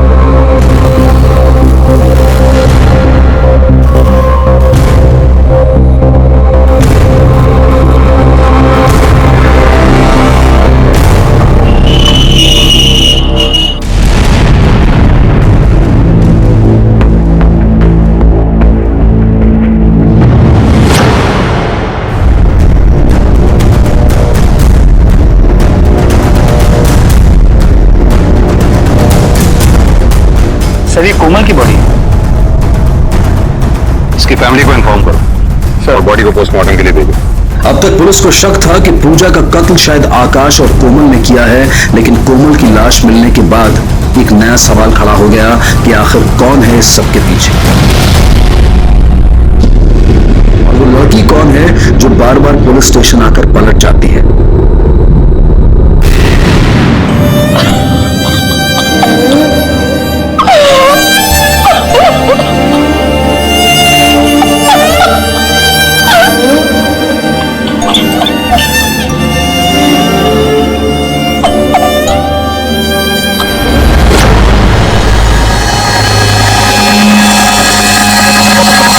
मैंने अपने 15 साल के करियर में कई परिवारों को उनके फैमिली मेंबर्स की डेड बॉडी सौंपी। आप लोगों के रिएक्शंस तो सबसे अजीब है।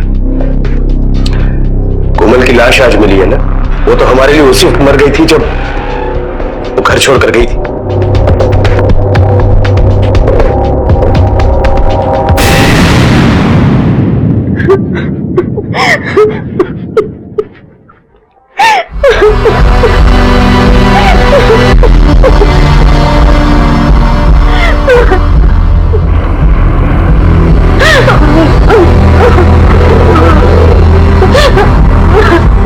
सिमोन, क्या बात है? कुछ हुआ है क्या? मैं काफी दिनों से देख रही हूँ तुम अकेले में रोती रहती हो। सिवा, मुझसे बहुत बड़ा पाप हो गया है, इतना बड़ा कि जिसके लिए जितनी बड़ी सजा दी जाए वो कम है। इसके लिए तो गॉड मुझे कभी भी माफ नहीं करेगा।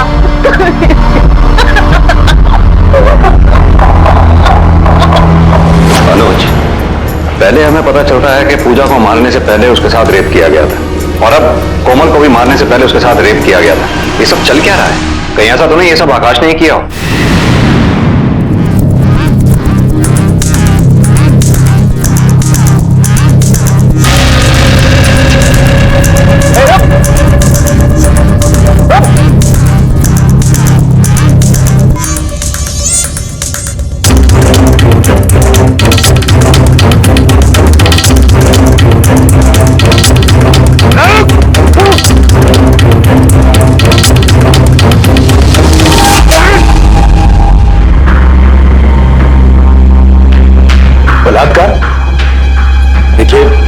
इसके बारे में तो हमें कुछ नहीं पता। कोमल जब यहाँ से भागी तो उसके बाद उसके साथ क्या हुआ क्या नहीं, ये हम कैसे बता सकते हैं? कैलाश जी, ये आप भी जानते हैं और मुझे भी पता है कि अभी भी कुछ है जो बताना बाकी है।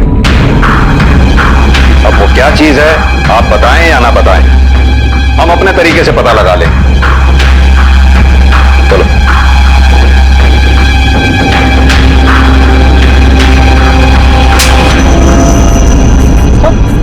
हम सच कह रहे, हमने किसी का बलात्कार नहीं किया और ना ही किसी का खून।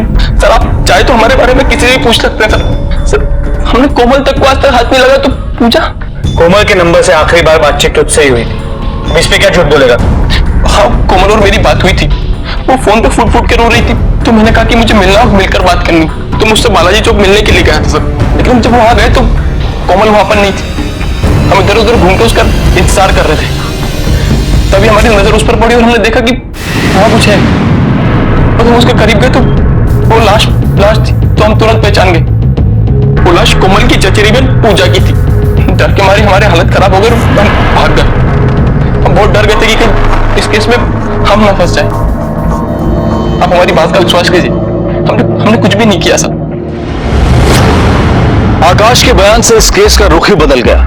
जहां आकाश इस केस का प्राइम सस्पेक्ट था, वहीं उसके बयान के बाद ये केस फिर से एक ऐसे भंवर में फंस चुका था जहां से पुलिस को कोई किनारा नजर नहीं आ रहा था। आखिर पूजा को किसने मारा था?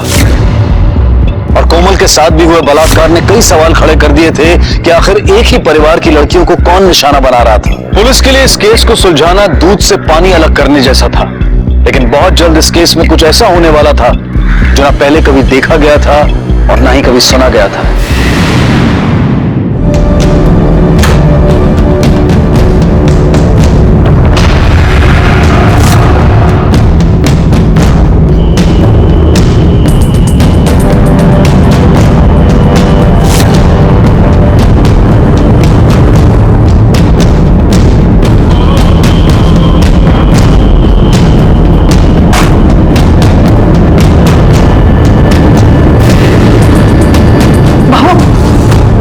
कचौड़ी को टेबल पे लगा दो और सबको नाश्ते के लिए बुला लो।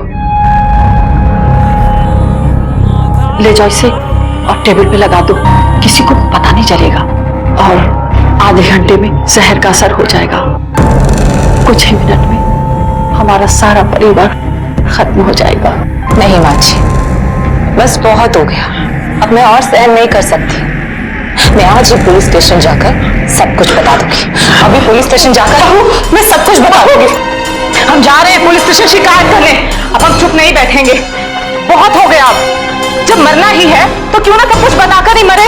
वैसे भी हमारी तो कोई गलती है नहीं, अब भुगतेगा वो जिसने गलत किया।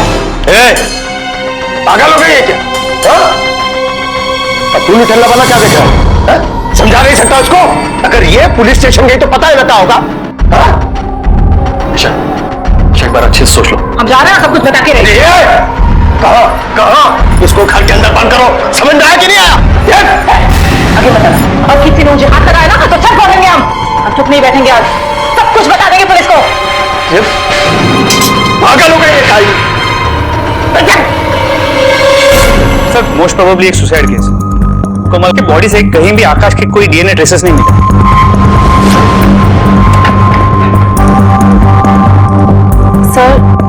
सर हम आपको कुछ बताना चाहते हैं। इन दिनों जो हमारे परिवार में हुआ, उसकी वजह से हम सब की रातों की नींद उड़ चुकी है। भगवान ना करे कि जो हमारे साथ हुआ वो किसी और के साथ हो। और इसके बाद हमारी सासू माँ चाहती है कि हम सब लोग जहर खा के आत्महत्या कर ले। और अब तक तो हम मर भी चुके होते। सर 16 मई की बात है। उस रात हमारे घर के दरवाजे पे एक घंटी बजी। इस वक्त कौन आ गया? अगर हमें पता होता कि उस घंटी के बाद हम सब की जिंदगी नर्क बनने वाली, तो हम वो दरवाजा कभी खोलते ही नहीं। एक आदमी मंकी कैप पहनकर अपना पूरा मुंह ढककर बंदूक ताने घर के अंदर घुस गया और उसने हमारी ननद कोमल को अपनी बंदूक का निशाना बनाया और हमारे पति राहुल को बोला कि वो घर के सारे सदस्यों को बांध दे। उसके बाद जो उसने किया वो तो और भी शर्मनाक था। उसने हम सबके सामने हमारी ननद कोमल का बलात्कार किया। बाबूजी को यकीन था कि कोमल ही दोषी है, तो दरिंदा कोमल से बदला लेने आया था, इसलिए बाबूजी ने कोमल को घर से निकाल दिया। मुझे कुछ नहीं किया, मेरा कोई दोष नहीं है, प्लीज मुझे माफ कर। मेरा दोष नहीं तो किसका दोष है? अपने मोबाइल फोन देखिए तू, मैसेज से भरा पड़ा है। पढ़ने जाती थी, कुकर्म करने जाती थी वहां पर। तेरे कुकर्म है ये सब जो घर के अंदर तक चले आए। निकल जा, घर से बाहर निकल और शक्ल की हलिया चल। नहीं बाबू, मेरा बाहर निकल जा, खबरदार। अगर कोई इसकी हिम्मत ना है ना तो लात मार के घर के बाहर निकाल दूंगा। चल जा, निकल जा घर के बाहर से।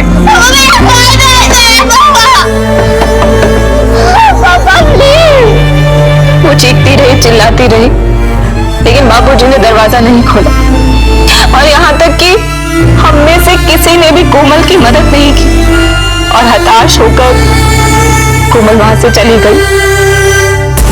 शायद ये बात उसके दिल में घर कर गई हो।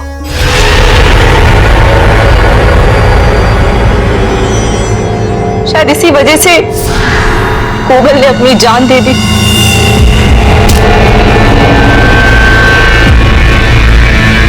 और हम सब ने मिलकर ये बात दबा दी कि ताकि घर की बेइज्जती ना हो।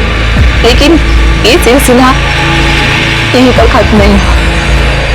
लेकिन एक बात ये समझ में नहीं है, कोई इंसान किसी 45-50 साल की औरत के साथ भी रेप कर सकता है।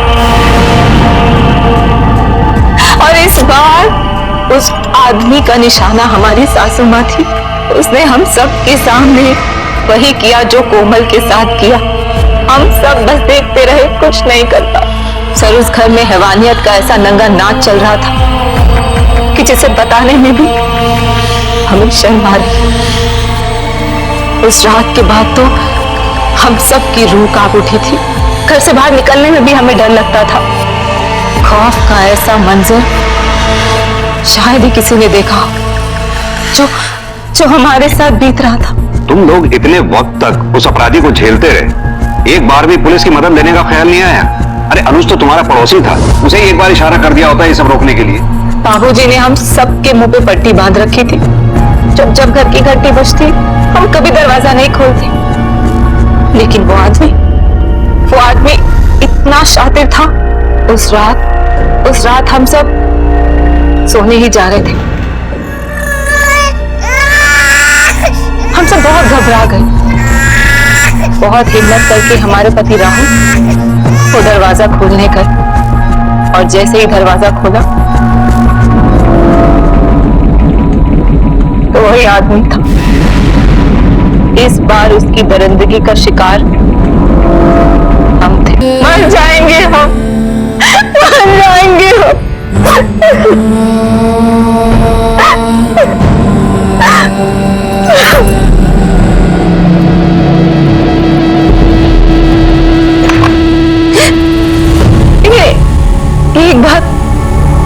एक बात हमें समझ में नहीं आई, वो ऐसा क्यों कर रहा था?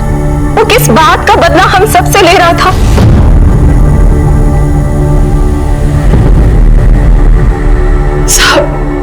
साहब अब हम जीना नहीं चाहते, हम मरना चाहते, हमें मर जाने दीजिए। हमने जो कुछ भी किया अपने परिवार की इज्जत बचाने के लिए किया।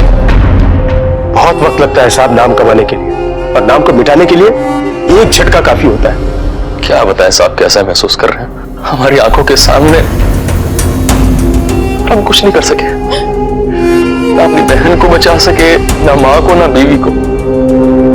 हमारा होना ना होना जैसे एक जैसा हो गया। इतना गिर गया अपनी नजरों में कि मन ही नहीं करता जीने का। आत्महत्या तो आप सबने तभी कर ली थी जब आप लोगों ने इतने बड़े जुर्म को छुपाया। जिंदा होने का सबूत तो आपकी बहू निशा ने दिया है। एक बार भी आप लोगों ने पुलिस से मदद मांगी होती तो इतना सब कुछ होता ही नहीं आप लोगों के साथ। निशा के खुलासे ने यकीन की बुनियाद को हिलाकर रख दिया था। वो इस तरह अपने ही घर में, अपने ही घर वालों के सामने घर की महिलाओं की इज्जत को तार तार कर गया था। खौफ और दहशत ने उन्हें जान देने तक को मजबूर कर दिया था। क्या ये इन परिवारों की किसी से दुश्मनी का नतीजा था, या फिर कोई और ही कहानी थी इस घिनौने अपराध के पीछे? पुलिस अब पूरी तरह से हरकत में आ चुकी थी। हर दिशा से इस मुजरिम को गिरफ्तार करने की तैयारी की जा रही थी। अनुज, एक ही परिवार की 3 औरतों को टारगेट किया गया है। बलात्कारी ने एक बार नहीं, बार बार इसको कर्ण को बड़ी दिलेरी के साथ किया। तो मुझे तो एक दुश्मनी का मामला लगता है, क्योंकि सिर्फ कैलाश की फैमिली का नहीं बल्कि दीपक के फैमिली की भी सारी गतिविधियां पता थी। उसे पता था पूरे बस स्टॉप पे सिर्फ 5 मिनट के लिए मिले। अनुज, एक काम करो, सर्विलेंस बढ़ा दो और पता करो कि इस शर्मा परिवार से आखिर किसकी गहरी दुश्मनी है। खबरी network, check post, patrolling van, सबको अलर्ट कर दो। खास तौर से अशोकनगर में सबको चौकन्ना रहने को कहो। किसी ने भी अगर मंकी कैप पहने या उस कदकाठी के आदमी को देखा तो फौरन इन्फॉर्म करे। इस हैवान का पकड़ा जाना बेहद जरूरी।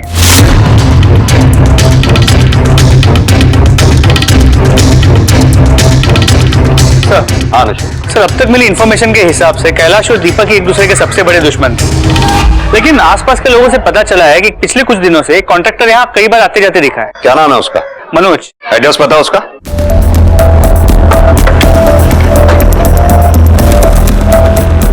मनोज कौन है? हो रहा है सर। मनोज, तुम ही मनोज हो? जी साहब। ये कैलाश और दीपक के बारे में क्या जानते हैं? दोनों भाई साहब एक से बढ़कर एक है। छोटी छोटी बात पर झगड़ा करने पे उतारू हो जाते हैं। पहले तो हमसे सस्ता वाला पानी का टैंक लगवा दिया। हमने उनको पहले ही कहा था कि ये चलेगा नहीं, फट जाएगा, ये इसका बॉल कॉक भी खराब हो जाता है। साहब अपना 1000-1200 बचाने के चक्कर में हमारा 5000 का नुकसान करवा दिया साहब। इस 5000 के नुकसान की वजह से तुम्हें तो बहुत गुस्सा आया हो। क्यों? कहीं ऐसा तो नहीं इस नुकसान की वजह से तूने ही कुछ कर दिया हो? क्या साहब, आप भी हम पर शक कर रहे हो साहब? साहब गुप्ता जी के यहाँ हमारा 7000 बाकी है, आज 6 महीने हो गए साहब। और तिवारी जी के यहाँ 5500 रुपए। ये देखिए साहब। और साहब आप ये हमको पूछने से अच्छा ना साहब राहुल से पूछते तो बहुत अच्छा होता साहब। उसके घर में अगर कुत्ता भी पाल लेना तो उसकी भी दशा अच्छी होती। काम धंधा कुछ करता नहीं है साहब, हर कोई उसको सुना के चला जाता है। भैया वो 500 रुपए चाहिए थे स्कूल के पिकनिक के लिए। हम कहाँ से दे पैसे, हमारे पास नहीं है। हम भी कहा आपसे पूछ पे। ये लो हमारी तरफ से। बाप चाचा घर का हर मेंबर उसको सुना के चला जाता है साहब।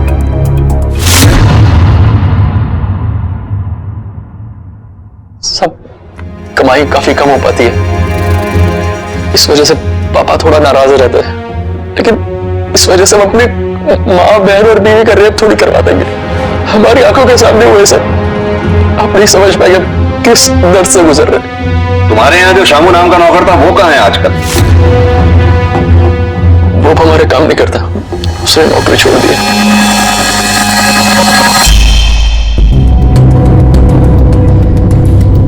घर में सब शामू को पसंद करते थे, सिर्फ बाबूजी को छोड़कर। किधर? हम बोले कहीं जाने के लिए? अरे जिससे पैसे मिलते हैं ना उसका हुक्म माना कर, समझा? जब भी घर पे रेप हुए तब शामू कहाँ था? जब जब घर में ये हादसा हुआ तब शामू यहाँ नहीं था। वैसे शामू एक घर के पीछे वाले कमरे में रहता था। हाँ,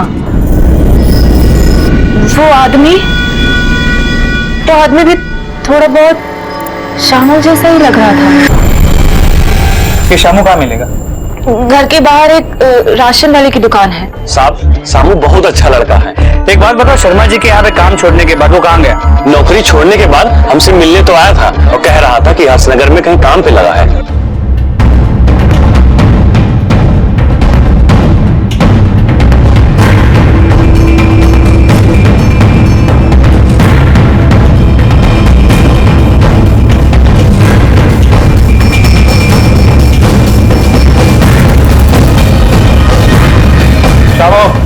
चल थाने। सब मरेंगे सब।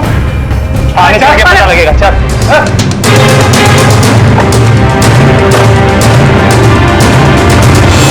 कैलाश शर्मा के यहाँ से नौकरी क्यों छोड़ी तूने? साहब, उस घर में कुछ गड़बड़ चल रहा था और हमें नहीं पता था वहां क्या चल रहा है, पर जैसे समझ में आया ना साहब मैं बहुत डर गया और हमने सोच लिया कि हम उस घर में अब नौकरी नहीं करेंगे।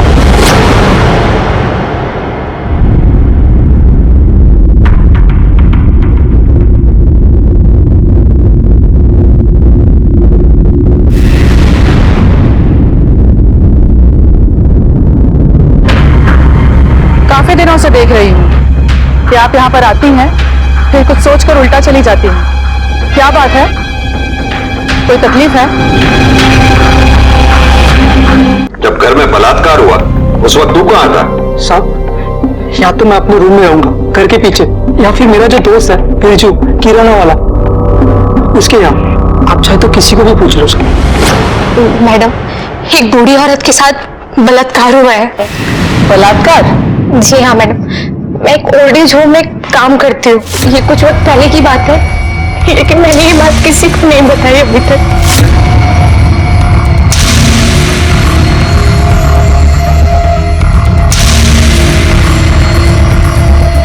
उस रेपिस्ट का कुछ डिस्क्रिप्शन है आपके पास जिससे हम उसे पहचान सकें? कौन है? रुक! हाँ, उसने मंकी टोपी पहनी हुई थी। मंकी टोपी? सर, सिविल लाइंस में एक 80 साल की औरत की रेप का मामला सामने आया और रेप के 2 दिन बाद वो औरत सीढ़ियों से गिर के मर गई। सर, उस केस में रेपिस्ट का डिस्क्रिप्शन जो चश्मदीद लोगों ने दिया था वो हमारे केस के रेपिस्ट के साथ मैच करता है। शॉकिंग बात यह है कि ये वो बूढ़ी औरत उस कॉन्ट्रैक्टर मनोज की दादी थी। मनोज की दादी?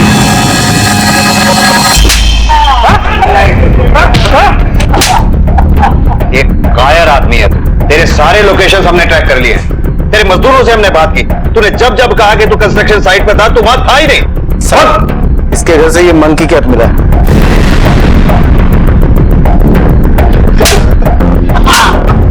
अब कैसे बचेगा? हमने किया है तीनों रे।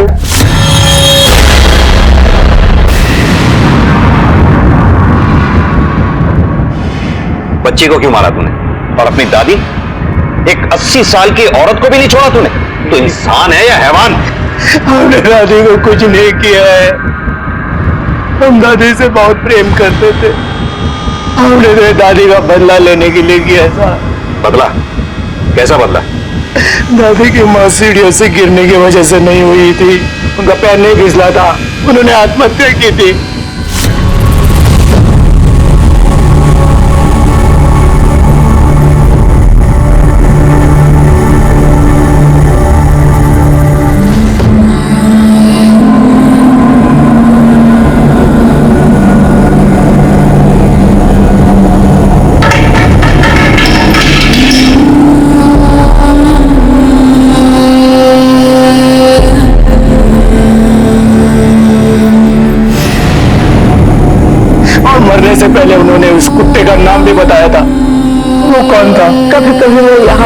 बिस्कुटें देने आता था। बेटा, मेरी जिंदगी पहले ही बहुत बड़ा बोझ थी, अब इस खिलौने खाओ के साथ मैं और नहीं जीना चाहती। हमारा एक ही उद्देश्य था कि उस कुत्ते से बदला लेना। हमने चल नाम बता।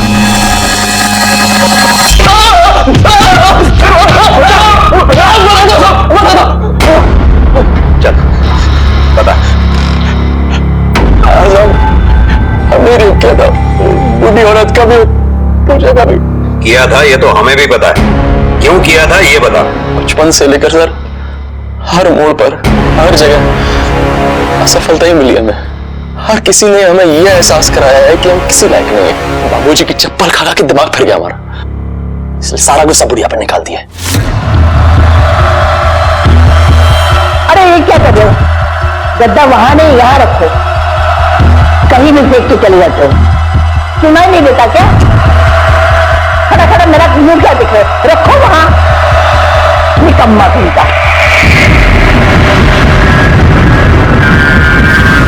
अच्छा लगा हमको कि कोई तो ऐसी जगह जहां हम फेल हुए, पास हो गए। इंसानियत का गला घोटा है तूने। तेरी वजह से एक बूढ़ी औरत को खुदकुशी करनी पड़ी। बच्ची को क्यों मारा? वो तो रिश्ते में तेरी बहन लगती थी ना। हालांकि राहुल ने मनोज की दादी सेल्जा और दीपक की बेटी पूजा से बलात्कार किया, लेकिन उसी के गुनाहों को मनोज ने भी दोहराया। एक मुजरिम की सजा उसके निर्दोष घर वालों को दी। मनोज बदले की आग में ऐसा जला कि आज वो अपनी दादी की मौत के साथ साथ अपने कर्मों पर भी आंसू बहा रहा है। अगर कैलाश सही वक्त पर सही कदम उठाता, पुलिस की मदद लेता, तो शायद कोमल की जान बच जाती। इसी विचार के साथ अब मैं अनूप सोनी आपसे विदा लेता हूं। फिर मुलाकात होगी अगले एपिसोड में एक और चौंका देने वाले केस के साथ। तब तक अपना और अपने परिवार का ख्याल रखें और देखते रहें क्राइम पेट्रोल डायल 100। सबक एक को सीख हम सबको। जय हिंद। इस तरह के और भी एपिसोड देखने के लिए हमारे चैनल को सब्सक्राइब करें और बेल आइकन दबाना ना भूलें।